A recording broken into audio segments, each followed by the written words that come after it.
qodobada wararka ugu doorka roon wasiirka wasaaradda arrimaha dibadda ee dalkan Itoobiya Danjira Tayas Qasalaase ayaa waxa uu tilmaamay in guud ahaanba cid walba ay kaalin laxad ka qaadato sii xoojinta arrimaha dhanka hormuudka ay ku tahay Itoobiya ay ka mid tahay qaybta diblomaasiyadda.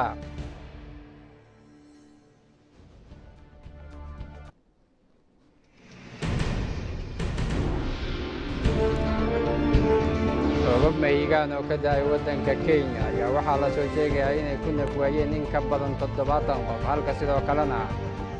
roobab mahiigaan oo ka da'ay waddanka Tanzania ay ku nafwaayeen in ka badan 150 qof.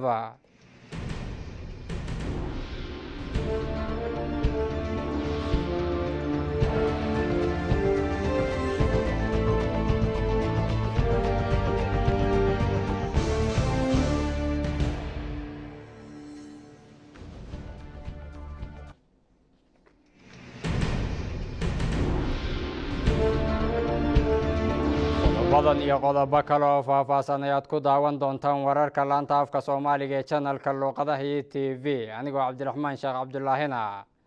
si toos ayaan idinku warami doonaa daawadayaal haatanna waxaad ku soo dhawaataan wararka oo faahfaahsan.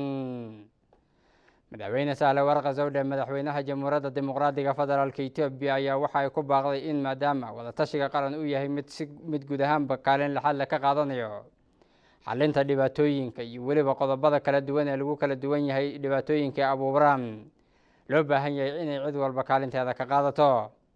gaar ahaan waxa ay tilmaamtay in guud ahaanba howlaha wada tashiga qaran ee dalkan Itoobiya ay dumarku ay door weyn ku leeyihiin hirgelintiisa sida awgeed dumarku ay doorkooda ka qaataan. warbixin martan ku saabsan daawadayaal haddaba waxa inoo soo koobi doono waryahayaga Sharmaake Maxamed.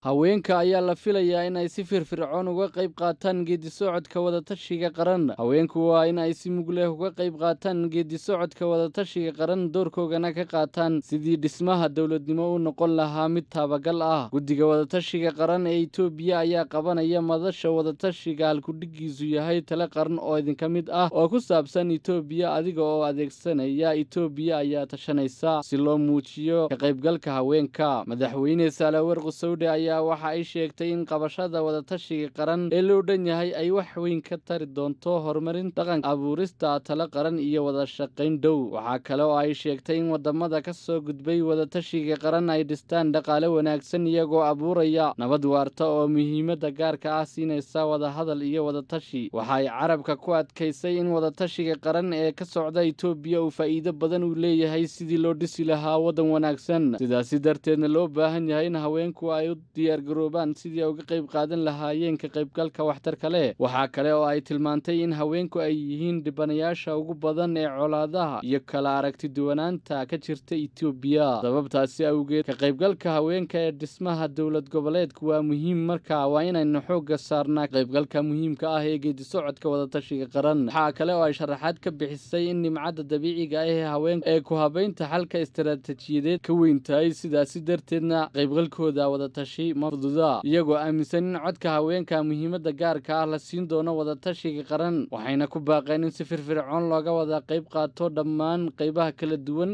ee dalka. wafdi ballaaran oo hogaaminaya ra'iisul wasaare ku-xigeenka Jamhuuriyadda Dimuqraadiga Federaalka Itoobiya Mudane Tamaskan Turone ayaa waxa ay gaareen maanta magaalada Kombolcha ee deegaanka Axmaarada.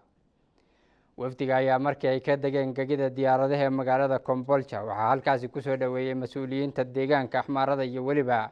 mas'uuliyiinta magaaladaasi Kombolcha.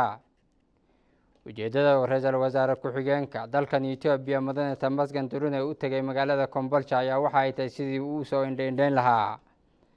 mashaariicaha ama howlaha horumarineed ee guud ahaanba ka socda magaalada Kombolcha ee deegaankaasi Axmaarada.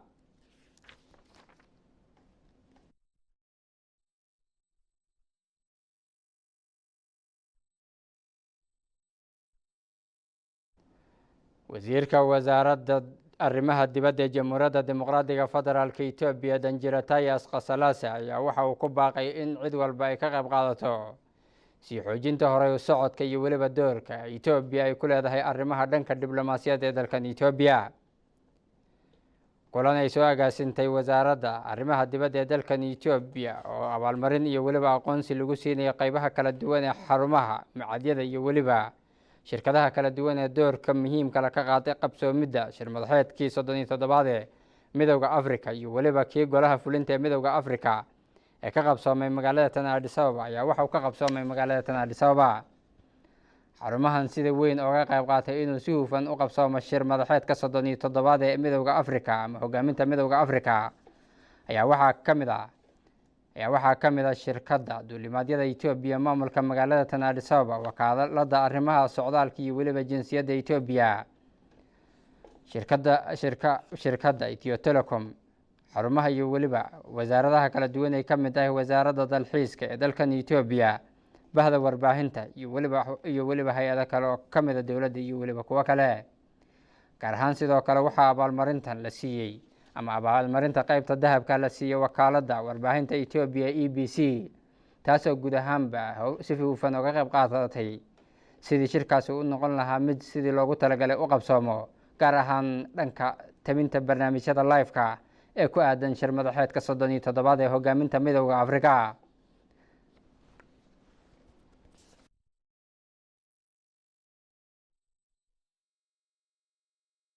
maanta waxaa magaalada Adama ka furmay shirka qiimeynta waxqabadka 3 sano ee dowladda iyo weliba xisbiga ee dowlad deegaanka Oromiya. madaxweynaha dowlad deegaanka Oromiya Mudane Shimallis Abdiisa ayaa waxa uu tilmaamay in hirgelinta qorshaha ama hirgelinta jihooyinka qorshayaasha 10 sano waqti xaadirkan ay si fiican u socdaan, qorshahaasna uu noqon doono mid ama uu ku socdo mid waqti dhow ku soo gabagaboobo. mudane Shimallis Abdiisa madaxweynaha dowlad deegaanka Oromiya ayaa waxa uu tilmaamay in hogaaminta xisbiga iyo weliba tan dowladda deegaanka Oromiya ay door muhiim ah ka qaadatay sidii guud ahaanba si degdeg ah loogu hirgelin lahaa qorshaha 10 sano ama qorshaha la dejiyay ee guud ahaanba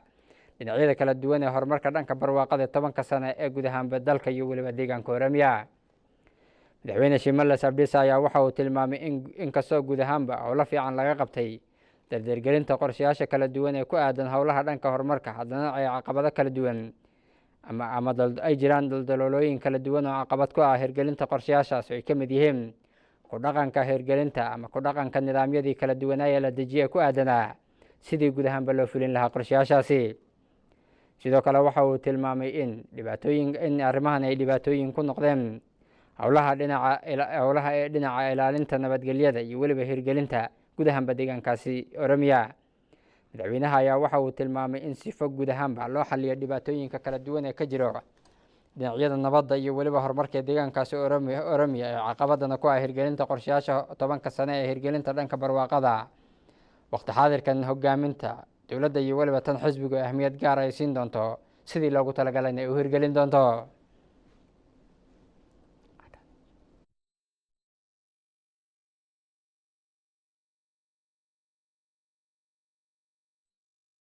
maayarka maamulka magaalada Addis Ababa Marwo Adana Chababe ayaa waxa uu tilmaamtay in sifa guud ahaanba loo xalliyo dhibaatooyinka kala duwan ee dhanka guryo la'aanta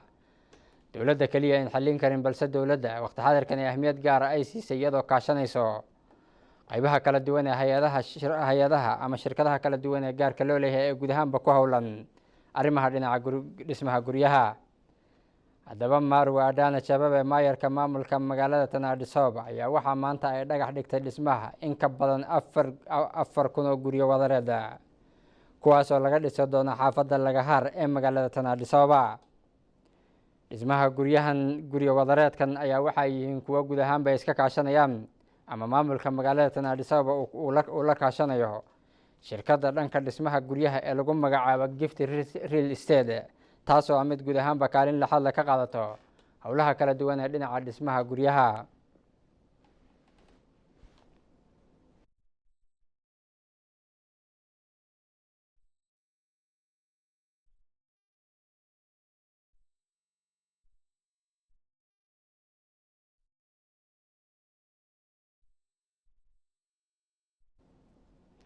qaybaha kala duwan ee shacabka dalkan Itoobiya ayaa waxa ay ku baaqeen in cid walba ay kaalin laxad leh ka qaadato hirgelinta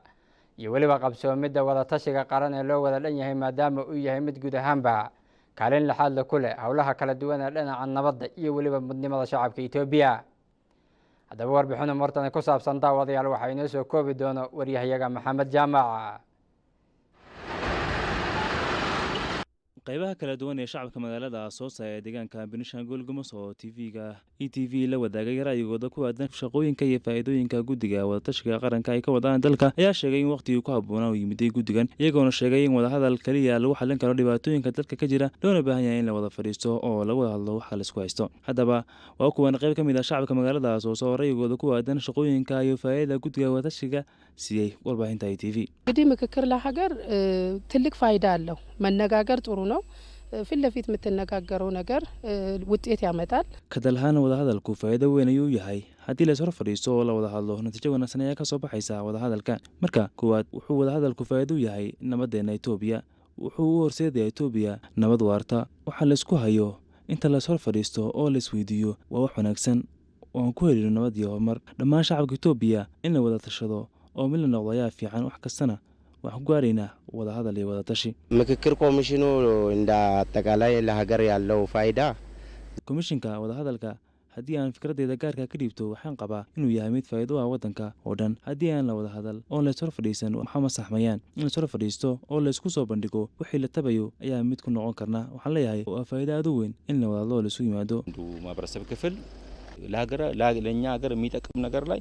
qaybo ka mid ah bulshada waddanka waxay go'aansadeen waxyaabaha faa'iidada waddanka inay fahmi waayaan. marka bulshada waxaa fiican waxay tahayba inay si xora oo nabada inay u gudbistaan cabashadooda si nabad loogu wada noolaado waddankuna uu noqdo mid nabada. ምሁራንም በለው በመንግስት መዋቅር ውስጥ ያሉት dowladda kuwa ku jira ama shacabka arrintan faa'iido weyn u wada tahay in laga wada shaqeeyo sidii nabad loo adkeyn lahaa wax dalka iyo dadka faa'iido u ah. marka dhammaan waa waajibna saaran waana soo dhaweynaynaa wada hadalka ka socda dhammaan dalka. የሃይማኖት አባቶች፣ የሀገር ሽማግሌዎች፣ ሀደ ጽንቂው culimadiinka, odayaasha, hooyooyinka iyo qaybaha kala duwan ee bulshada intay si wanaagsan u fikiraan si Itoobiya oo adag oo nabada u sii jiri lahayd. teeda kale dhammaan hooyooyinka afkooda anigoo ku hadlaya waxaan leeyahay in la sii wado oo la balaariyo wada hadalka wadatashiga qaranka ayaan rajaynaya. sidoo kale qaybaha kala duwan ee shacabka magaalada Baato ayaa sheegay inay soo dhaweeyeen wadatashiga qaranka uu faa'iido u yahay nabadda iyo horumarka dalka. ሀገራዊ ምክክሩ ጥሩ ነው። አሁን ያለበት ሁኔታ ቆንጆ ነው። በዚሁ ቢቀጥል komishinka wadatashiga aad buu wanaagsan yahay. sida hadda wuxuu wado fiican yahay. haddii sidan lagu sii wado waxaan rajaynayaa in wada hadalka nabadu kusoo dhammaado taasoo aan ku heli karno nabad iyo wada noolaasho dhammaan shacabka Itoobiya. waxaan rajaynayaa in sidan si ka wanaagsan loo wadi doono shaqada u wado komishinka. ሀገራችን አሁን እንደምታወቀው ነው። አንዳንድ ቦታ ሰላም ቢሆንም አንዳንድ ቦታ ግን ችግር አለ። ስለዚህ wadatashiga qaranku sida waddankeena hadda ka jirta meelaha qaar dhibaatooyin ayaa ka jirta, meelaha qaarna nabad ayaa ka jirta. saasoo ay tahay guddiga wadatashiga qaranka asagoo eegaya meelaha dhibaatadu ka jiraan inuu sii wado shaqada wanaagsan. waxaan rajaynayaa in wada hadallada oo dhan nabadu kusoo dhammaadaan oo waddankan nabadu noo noqdo si nabadan lagu noolaado. dhalinyar ahaan waxaan dhihi karaa oo waqtigii ugu habboonaa oo ugu muhiimsanaa ee loo baahnaa komishinka wadatashiga qaranka. ሰው በሰላም ወጥቶ በሰላም የሚገባው ሰላም ሲኖር ነው።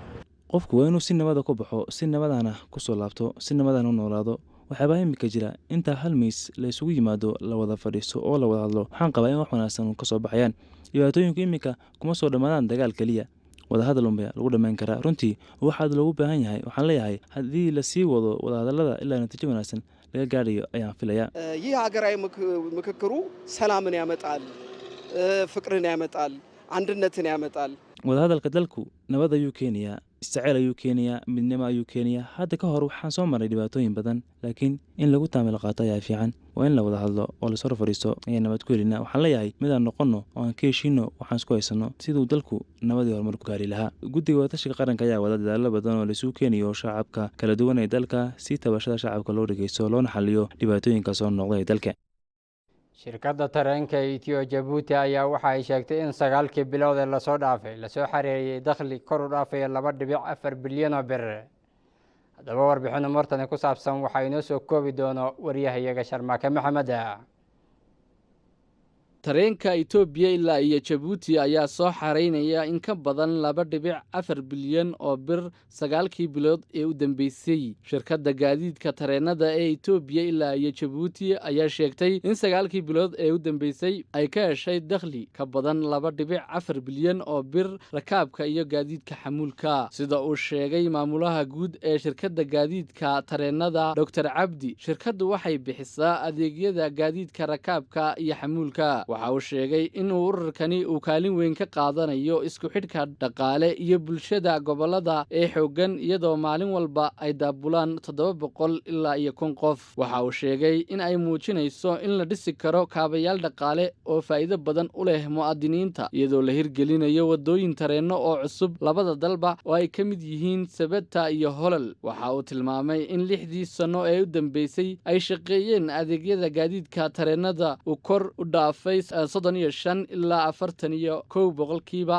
sanad kasta waxa uu ku dhawaaqay 98 boqolkiiba qorshaha lagu guuleystay in lagu qaado in ka badan 155,000 oo rakaab ah iyo 1.4 milyan oo tan oo adeegyada xamuulka ah muddo 9 bilood ah waxa uu sheegay in 9kii bilood ee u dambeysay ay suurtay gashay in la helo lacag ka badan 2.4 bilyan oo bir taasi oo laga helay gaadiidka rakaabka ah iyo xamuulka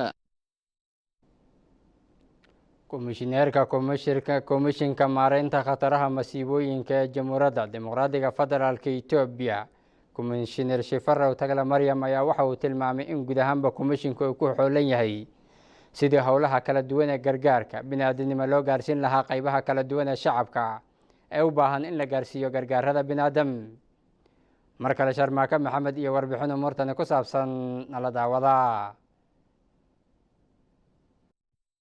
gaadhsiinta muwaadiniinta u baahan gargaarka bini'aadantinimo ayaa la sii xoojinayaa komishinka maareynta khataraha masiibooyinka Danjere Shifarow Tagla Maryam ayaa sheegay in la xoojinayo shaqada ku aadan gaadhsiinta gargaarka bini'aadantinimo ee ay heli karaan muwaadiniinta u baahan gargaarka degdega ah Ambassador Shifarow Tagla Maryam ayaa wakaalada wararka ee ENA u sheegay in ay gargaarka bini'aadantinimo iyo helitaanka la gaadhsiiyay meelo kala duwan sidoo kale waxa uu sheegay in taageero dhaqaale iyo mid agab loo fidinayo dadka ay waxyeelada ka soo gaadhay dhibaatooyinka bini'aadantinimo iyo kuwa dabiiciga ah waxa uu xusay in gargaarka bini'aadantinimo loo qaybin doono rubaca sanad kasta waxa uuna tilmaamay in laga soo bilaabo tir ilaa iyo magaabid la taageeray 6.6 milyan oo muwaadiniin ah waxa uu sheegay in ay socoto gaadhsiinta gargaarka bini'aadantinimo in ka badan 8 milyan oo muwaadiniin ah laga bilaabo bilaha Maasiya ilaa iyo Sane taageerada waxa sidoo kale lagu sameyn iyada oo la kaashanayo dawladda iyo bahwadaagta guud ahaan taakulaynta bilaha Maasiya ilaa iyo Sane waxaa loo baahan yahay ku dhawaad 11 bilyan oo bir 5.1 bilyanna ay dawladdu daboolayso waxaana uu sheegay in taasoo hadhay in ay bixin doonaan deeq-bixiyayaashu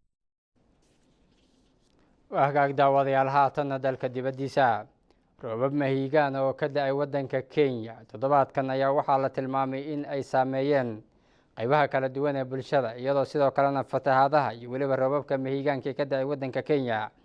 la tilmaamay in ay ku nafwaayeen in ka badan 70 qof iyadoo sidoo kalena fatahaadahan ay geysteen khasaare iyo waliba burbur hanti wadamada Geeska Afrika ayaa toddobaadkan roobab mahiigaan oo ka dhacay waxa ay noqdeen kuwo dhibaatooyin iyo waliba fatahaado kala duwan ka geystay magaalooyinka waaweyn waxaana ka mid ah wadamadaasi wadanka Tanzania oo sidoo kale ay saameeyeen fatahaadaha ay sababeen roobabka mahiigaanka ee toddobaadkan ka da'ay wadamada Bariga Afrika gaar ahaan waxaa la tilmaamay in wadanka Tanzania ay ku nafwaayeen fatahaadaha ay sababeen roobabkan in ka badan 150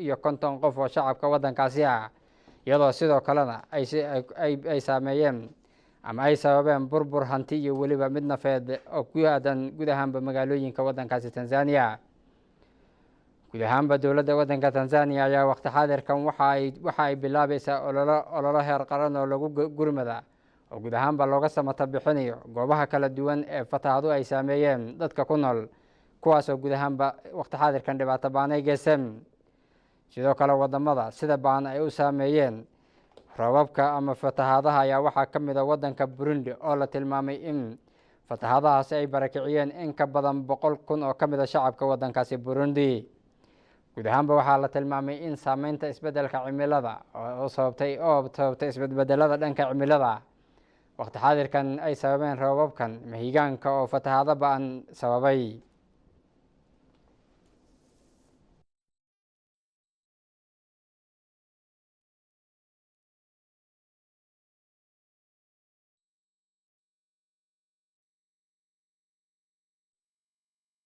kuwaasi waxay ahaayeen wararkii ood kala socoteen laanta afka Soomaaliga ee channelka luqadaha iyo TV daawadayaal mar kale aan idin xasuusiyo qodobada wararka ugu doorka roona sifa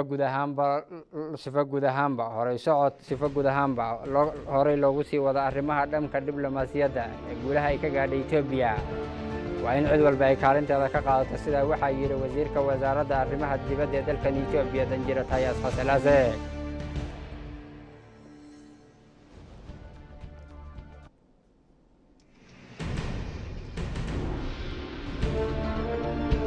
roobab mahiigaan oo ka da'ay waddankaasi Kenya ayaa sababay fatahaada ayaa waxaa la tilmaamay in fatahaadahaas ay ku nafwaayeen 70 qof waddanka Kenya halka sidoo kalena waddanka Tanzania fatahaadahaas ay ku nafwaayeen in ka badan 150 qof